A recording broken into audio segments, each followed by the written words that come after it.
Hi there, it's John Drew here from Elevated Planet, and it's Christmas 2023.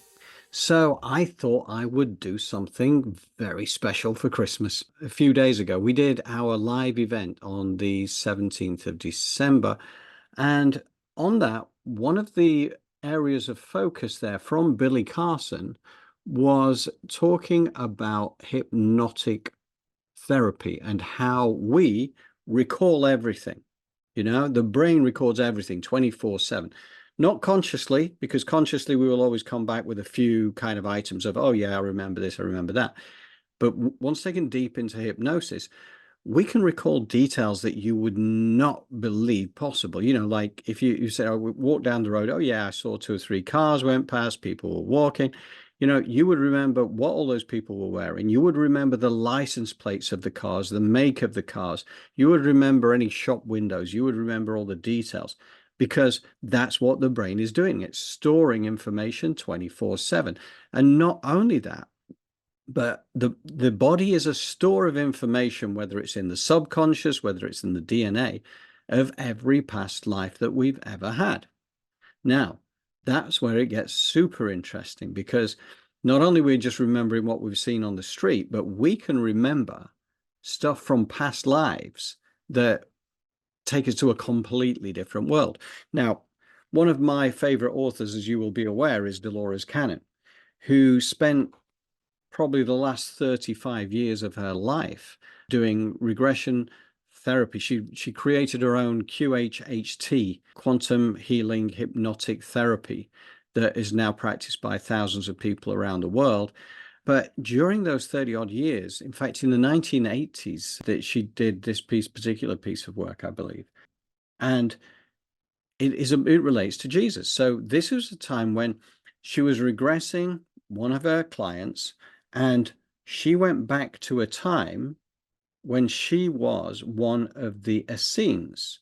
Now, for those who are not familiar with the Essenes, and I wouldn't be at all surprised because I wasn't, they were a race of people based in the time of Jesus and for thousands of years before, who were known to be very wise, very learned, and they had a lot of what was regarded as sacred hidden knowledge, because this is the kind of knowledge that, had it been misused, could have created an enormous problem. So they were always they were a very secretive society, but they had an awful lot of wisdom. In fact, as this entire book progressed, it showed that Jesus himself, as a boy, went there for a period of time to learn from the wisdom of the Essenes. He also traveled many other places for that matter, but nevertheless, he spent a lot of time with the Essenes. And this man in particular, he became a teacher, and he actually taught both Jesus and John the Baptist according to the hypnotic therapy. But here's the key point. So, given it's Christmas Eve, as I am going to be talking about this, we're talking about the stars coming into alignment, because he was there at the time when the stars, they got this conjunction of stars that created this absolutely amazing effect.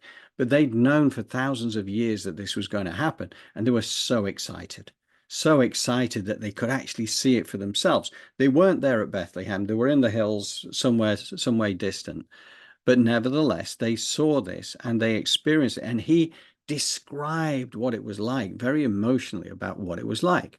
So I was thinking, okay, well, now it's Christmas. Maybe for the curious who would like to hear, whether you believe in this stuff or not, this first-hand account of seeing the stars conjuncting over Bethlehem to a point where a beam of light comes down. And that was the point where they knew from their past teachings over thousands of years that this was the birth of the Messiah. So all this stuff that we've done over the years, we've done all these nativity plays, kind of like I used to do them all over, like when I was a kid, and thinking, yeah, is this real? I mean, it always kind of felt real to me. It felt like it should be real. But things like this kind of suggest, yes, it is absolutely true. Now, everybody gets the opportunity to judge for themselves. That is my view of it. It didn't used to be my view. But after my last 5.5 years of study, I've kind of like gone a complete 360 on so many things. It makes you realize that you have to keep your mind open and explore these different avenues, because when you do, it kind of the veil drops away, and it's exciting. Just bear with me a second. I'm going to get that section of audio on, and I will put some imagery along with it just for your entertainment, so you can kind of get a picture of what is happening. Chapter 18, The Star of Bethlehem. There has been much discussion and controversy about the Star of Bethlehem. Many think it never existed, that it was merely a myth or legend. Others think it may have been an extremely rare conjunction of stars or planets. A conjunction occurs when two or more planets happen to cross paths in the sky and appear from our vantage point on Earth to have merged into one great star. This has occurred many times throughout history, but rarely of the magnitude described in the Bible. According to Werner Keller, in his book, The Bible as History, many experts place the occurrence in 7 BC, when a conjunction of Saturn and Jupiter was observed in the constellation of Pisces. Chinese records also refer to a bright nova, a sudden burst of light from a distant exploding star that may take millions of years to reach us, being seen in 6 BC. There are also old records of bright comets appearing about this time in the Mediterranean area. Halley's Comet, for example, visited in 12 BC. Many explanations have been presented, even that the star was really an alien spaceship.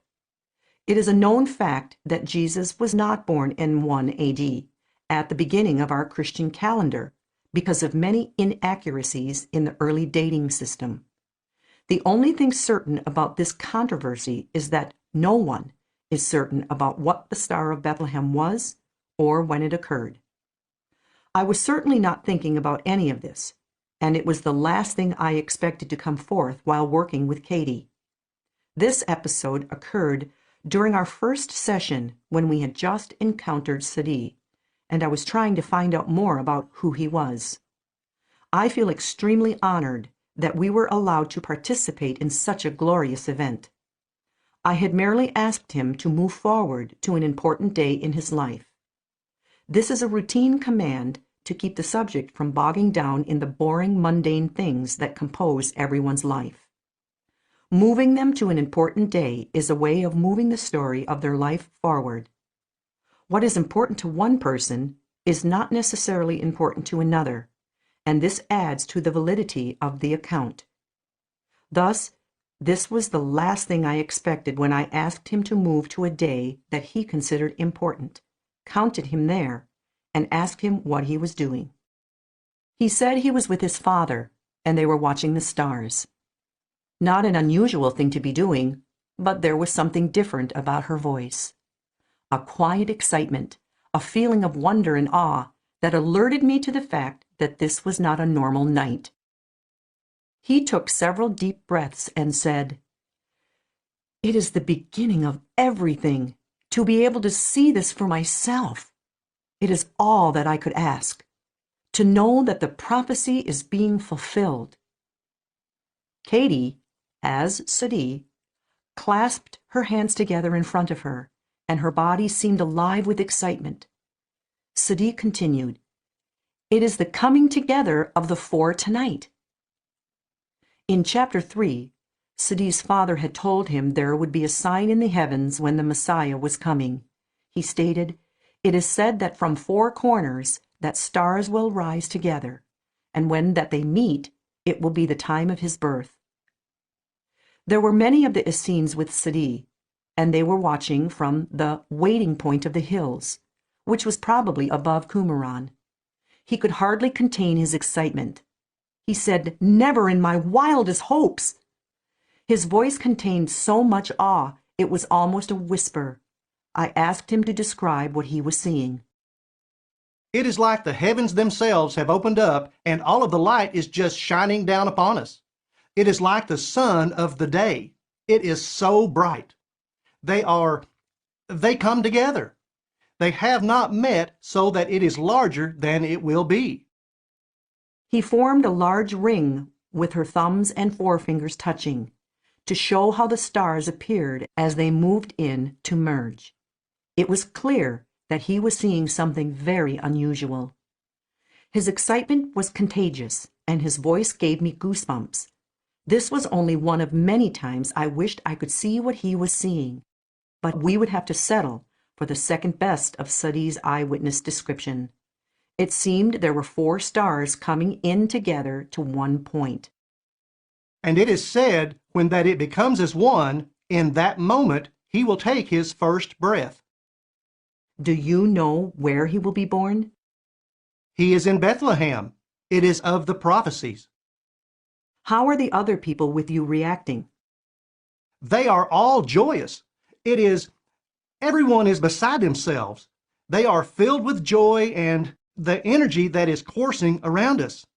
It is as if the whole world holds its breath in expectation.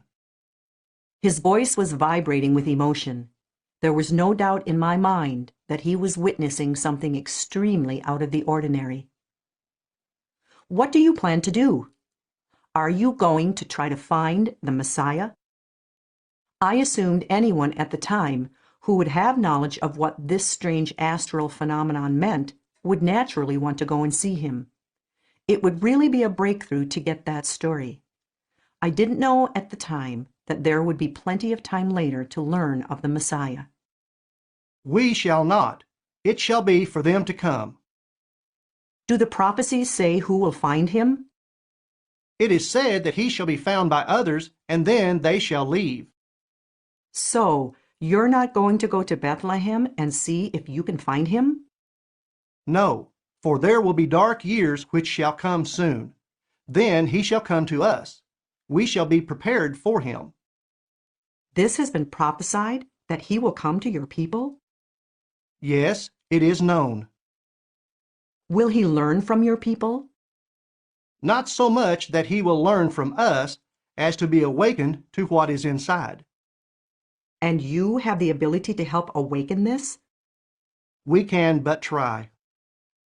This was the first indication that Sadiq might be able to give us first-hand knowledge about Jesus. I fully realized the importance of this and intended to follow it wherever it led. She was taking big, deep breaths as Sadiq watched the stars move closer together. I asked if he knew what time of the year it was. It is the beginning of the year. The new year has just passed. It is interesting to conjecture here that he may be referring to Rosh Hashanah, or Rosh Shofar, as he called it, the beginning of the Jewish New Year, which now occurs in the fall. The experts say there were 3 conjunctions of Saturn and Jupiter during 7 BC, and taking many other variables into consideration, they think the star may have been the conjunction that occurred on October 3rd, which would have been shortly after the beginning of their new year. Of course, when I was asking these questions, I had no idea their year was any different from ours, and I asked if it was during the season we call spring. He answered, "The season of growth is coming, yes." What year of Herod is this now? It is the 27th, I believe. He seemed to wish we would stop talking and go away and leave him alone. He was so involved with what he was watching that he seemed perturbed by my questions. He showed his impatience. "You don't see it? It is so beautiful." There was so much emotion in those words. He seemed surprised that we couldn't see it also. "Are you going to do anything in particular whenever the stars all meet?" We will watch and give homage to him, for he is our king. This could have taken quite a while, for the stars were obviously slow moving. So I decided to speed things up by moving him ahead to when the stars had all come together, and then I asked him what he was doing. We give praise to Yahweh for his granting us that we be here, and we know that it is the great Yah honor. for we have lived in the time of the fulfillment of all prophecies. We are letting him know that we are striving to do our best to be prepared. For this is a great honor that is being bestowed upon us. And though we know we are unworthy, we hope to rise to that honor. His hands were clasped, and the foregoing seemed like a prayer. I asked for another description of the stars, now that they had all four come together. There is a beam. It is like a tail. It comes down with all of the light. It is like a focus that drops straight from the star. And it is said that in this light shall he be born. Or was the word bore? There is an interesting difference in definition here, and it opens up speculation. Sadiq said they were within perhaps 50 miles from Bethlehem, so they could not see the exact spot where the beam of light touched the earth. Is it brighter now that they are all together? It is like most of the light is being focused, in that it is no longer scattered about, but in a precise point. It is about the brightness of a very large full moon. I was preparing to ask him another question when I noticed Katie's lips were moving quietly as though in prayer.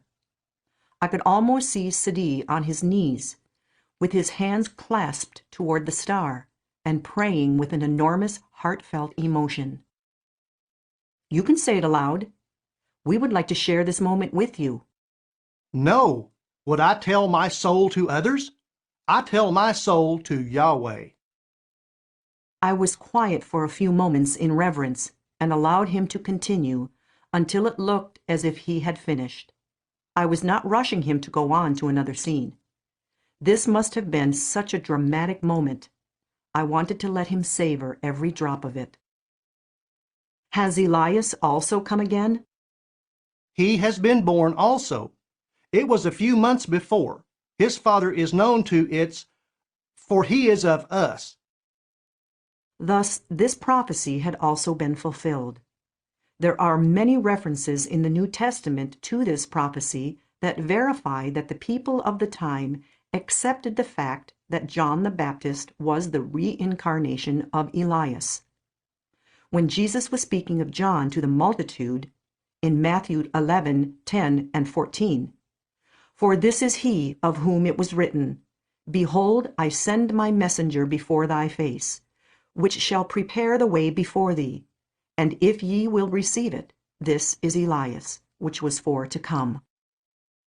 When the angel was telling Zacharias that he was to have a son named John, we see in Luke 1:17, "And he shall go before him in the spirit and power of Elias, to turn the hearts of the fathers to the children, and the disobedient to the wisdom of the just, to make ready a people prepared for the Lord." This must be a very exciting moment.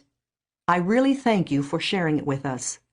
This is something that happens once in a lifetime, to see something as beautiful as this. It is more than once in a lifetime. It is once in forever. That's true, and something we would never have been allowed to share if you hadn't talked to us about it. It was such a tremendous experience, I thought Katie would surely bring the remembrance back to her. When I brought her forward to the present time and awakened her, it was a bit sad that she had no memory of what Sadiq had seen. I had been very tempted to suggest that she bring this memory forward. But we had decided in the beginning of our work together that it would be advisable to allow these experiences to stay in the past where they belonged. Can anyone imagine how confusing it would be in your normal waking life to carry around the conscious memories of so many different lives? I think it would be extremely difficult to get on with the business of everyday living. There had been times when Katie said she would later remember fleeting glimpses of scenes, but these would be similar to the fading fragments of dreams that we all experience upon awakening from a night's sleep. So there you have it. And yeah, I'm sure Dolores is exactly right. Imagine, right? If you got 1,000 lives locked away in here, imagine the level of confusion if it all came puttering out. that this was kind of part of who you are and part of your past reality. You know, we come down here for a specific life experience and an individuated experience. So therefore, the veil of forgetfulness drops on everything else. It drops on the veil of forgetfulness also drops on the fact that we have a life plan and the fact that we have set challenges for ourselves, working with various others, soul family, whatever it might be, karmic rebalancing, but it may be something that we've been trying to hone our life skills around. But the confusion it would cause if we suddenly had 1,000 lives suddenly buzzing through our head, it would just drive you crazy, probably quite literally. So, but this is really interesting. I find it really interesting. And you know, a lot comes down to the question of, do you believe in the power of quantum hypnotic healing therapy? Okay, because, you know, some people will and some people won't. It's quite easy to dismiss as nonsense, but you've got to admit, how could you? I mean, when you listen to these thousands upon thousands of regressions that Dolores did over the decades, how could people be so creative to kind of make these stories up with so much detail and so much knowledge? I mean, I mentioned the other day about one of the books that I'm going through at the moment, which is the latest one that she brought out, but it was the Horns of the Goddess, and it was a life relived by this American lady. She was a minstrel wandering around Ireland, going from place to place, playing music, being given a bed for the night and some food, and that's what she did. But it was a he, obviously, in that life. But she could sing songs in the ancient Celtic tongue. Now, this lady had never been to Ireland. She had no interest in that side of things at all. She couldn't have possibly known that. But again, accessed in the subconscious, in the DNA, wherever it was accessed, it could come through. And she could sing songs that she was singing back in the 700s, the years 700s during that era. And then eventually she went to a castle keep in Ireland, and then sang a song about heroic deeds. Was typical of what people wanted to listen to, and it was heroic deeds. And it was the wrong one. It was the wrong song, because it turned out that the song was about the hero was an enemy, a sworn enemy of the keeper of the keep, if you like, the keep being a castle, right? So anyway, after a night in the dungeons, he got beheaded the next day. So he was aged about 35 by then. And it was quite interesting because, you know, they were connecting with him on that night when he'd made this error, turned out fatal error of singing the wrong song. You know, talk about life being cheap. But he was beheaded the next day. Now, then the regression continued to the point where after he was back on the other side, right? Not in the physical anymore, but actually on the other side and looking back. And he actually said that that was actually him repaying karmic debt from the past. In other words, he had perpetrated something on the fellow that had organized him to be beheaded. He in a past life had done something similar to him, and this was his debt being rebalanced, if you like. So anyway, I digress. The Jesus thing, absolutely timely in terms of Christmas 2023. Looking back 2,000 odd years ago at a conjunction of stars coming together that had been known would happen for thousands of years. And what I love about it is the fact that it actually fits so neatly with the nativity. Now, so having enacted that, as with all my other friends in school and everything like that, when we were playing different roles, you know, I remember being one of the wise men. I remember being a shepherd. I remember, you know, I played a variety of roles when I was a little one, and it was always a lot of fun, you know, and it had a certain atmosphere to it. I had a certain, you know, I used to love that. So it's just nice to think it was real, because there were decades when I just kind of thought, well, you know, this is probably just made up stuff. But in later years, I've kind of come to realize that there's a lot of truth Doesn't mean everything in the Bible is completely true, and that I really don't believe it is. I think there's a lot of misleading parts in there, sometimes deliberately misleading, because it helps to give power to the people who wanted the power. But notwithstanding that, let's say 80% of it is based on truth, which is not bad for a book which is as old as it is, right? So, it has a lot of credence. And I'm not, and again, I would always say I am not religious in any way, shape, or form. I will never will be religious, but I am fascinated by this story. I am fascinated by life. I love life. It's fantastic. And, I think we've got so much to look forward to. And I think there's going to be changing times up ahead in 2024. And, it's going to be interesting to see how the future unfolds. But, it all is a question of how you look at life. You always have two choices. You can look at it and kind of like see things for what they are, because there's a lot of distortion out there. And once you see through it, it's actually quite uplifting, because you realize actually there's a lot of BS and you don't need to be drawn into it. You can live a life in joy. You can live a life where you do celebrate life, where you can kind of live in that sort of, I don't know, joyous kind of way of being. And, once you realize how much we have to be grateful for, and to be here on the planet right now is incredible. Anyway, so this is my contribution for Christmas 2023, regardless of when you happen to be watching or listening to this. By all means, send me your comments to johndrew@elevatedplanet.life. I know this is not going to be everybody's cup of tea, and I make no apologies for that. It's up to people to decide for themselves, because, we all are created differently for the strength and diversity that it brings.